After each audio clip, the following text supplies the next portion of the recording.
The word's echoes resonate, not in sound, but in the deep, silent hum of the universe itself. Divination, omens, magic, witchcraft, the dead. Forbidden, marked as a path not to tread, a stern warning etched in ancient texts, a line drawn in the sand. Yet beneath the surface of prohibition, there's a tremor, a whisper of something else. A recognition that the forbidden isn't merely empty spectacle or charlatanry. It hints at a current, a power, a deep, swirling vortex of potential. Is it magic as we imagine it, wands and incantations? No, it's something more fundamental, a force that permeates everything, like the invisible threads binding the fabric of reality. God. Yes, the ultimate controller, the wellspring of all, the architect of this intricate dance. But then the universe, as we understand it, isn't a rigid machine, is it? It's an orchestra, a symphony of energies, of vibrations, and this force, it's what the music is made of. Angels, we're told, are vessels of this power, extensions of the divine will, soaring on its currents. And spirits, those detached fragments of consciousness, lingering, sometimes reaching, a whisper on the wind. Our ancestors, too, perhaps a connection to the source through the bloodline, a resonance with the ancestral soil. This is where it gets nuanced.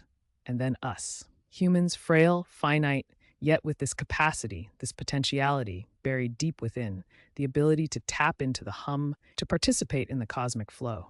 It's not bestowed upon us by virtue of being human, but through a kind of tuning, a subtle alignment.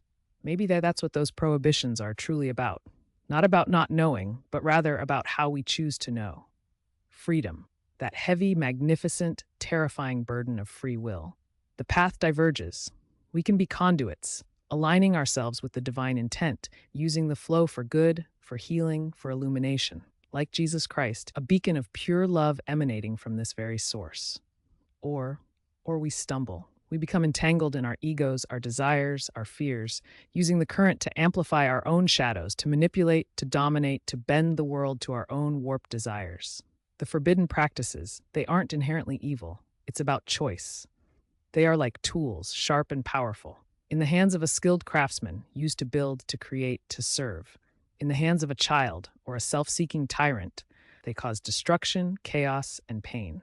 This is the test, the ongoing, silent, breathless test of existence itself. Can we, in the face of this immense potential, choose the path of alignment, of divine harmony, of love? Or will we succumb to the seductive lure of our own limited self, caught in the undertow of our own making? The answers aren't clear. They are buried deep within, resonating with our own personal truths. But the question keeps swirling, challenging, prompting us to look beyond the veil of the immediate and find the source within ourselves. And what we choose to do with that is the real magic, or the real tragedy. The truth is, as long as you hold the key in your heart, Jesus Christ, truly with a sincere passion, you have nothing to fear in this life or beyond. The choice, as always, is ours.